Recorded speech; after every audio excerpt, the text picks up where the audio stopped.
Right now, business leaders are slamming some Ivy League schools, saying they're not speaking out loudly enough against clear anti-Semitism.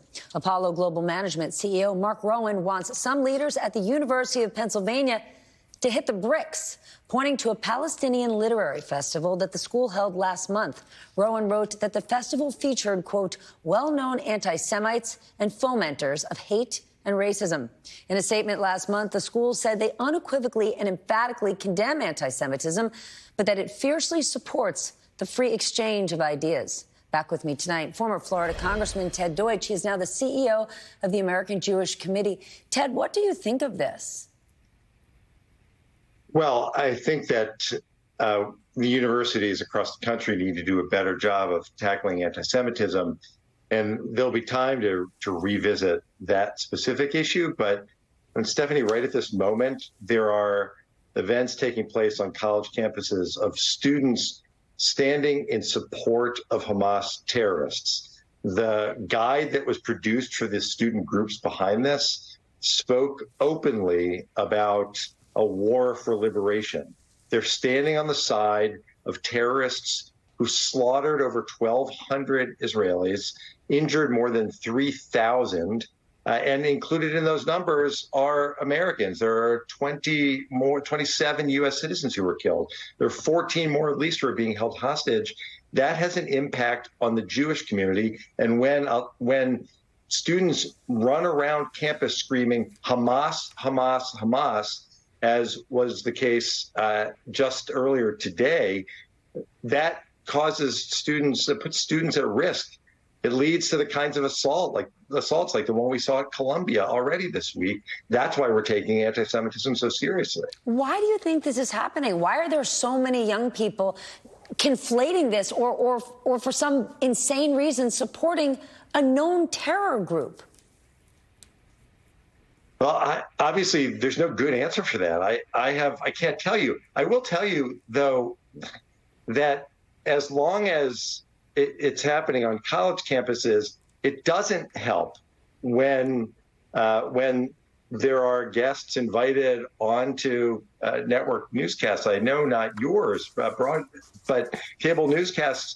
Just earlier today on your network, I mean, giving voice to someone who comes on and describes Hamas as just a nonviolent resistance, as a political party, as a governing party, as saying that they're being portrayed as fanatical terrorists when obviously they're not. Well, that doesn't help either. These are fanatical terrorists. They did commit the heinous crimes. You've done such a good job giving voice, Stephanie, to Israeli families who have lost loved ones, whose loved ones are missing, who are praying every moment for them to return, families who have multiple generations showing up to do reserve duty to defend their country, to go take on these vile terrorists, and to make sure that Gaza no longer serves as the terror base from which these kinds of awful, brutal attacks are launched. It's important for everyone to recognize that this is not a time for either Israel or Hamas. This is a time for everyone to stand on the side of what's right, on the side of humanity, and to stand firmly against terrorism. There's no good reason, zero, for anyone to support that.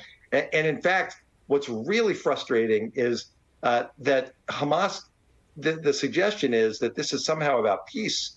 Hamas doesn't care about peace, they care about war. Their charter says that they exist to make war, to get rid of Israel, to slaughter Jews. They take the poor Palestinians in Gaza and put them in harm's way intentionally because they think the deaths of Palestinians will help their cause. It's a sick terror group that nobody should support. That's why everyone is so concerned about universities that are seeing student groups that support this horrific terror. Let's talk about what's happening tomorrow.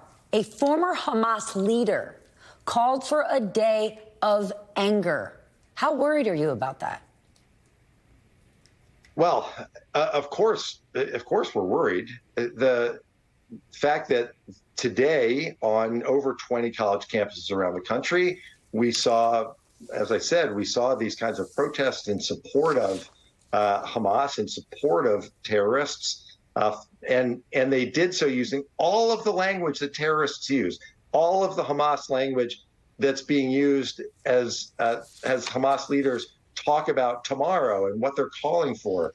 Look, the Jewish community will be vigilant. Fortunately, law enforcement is monitoring the situation very carefully.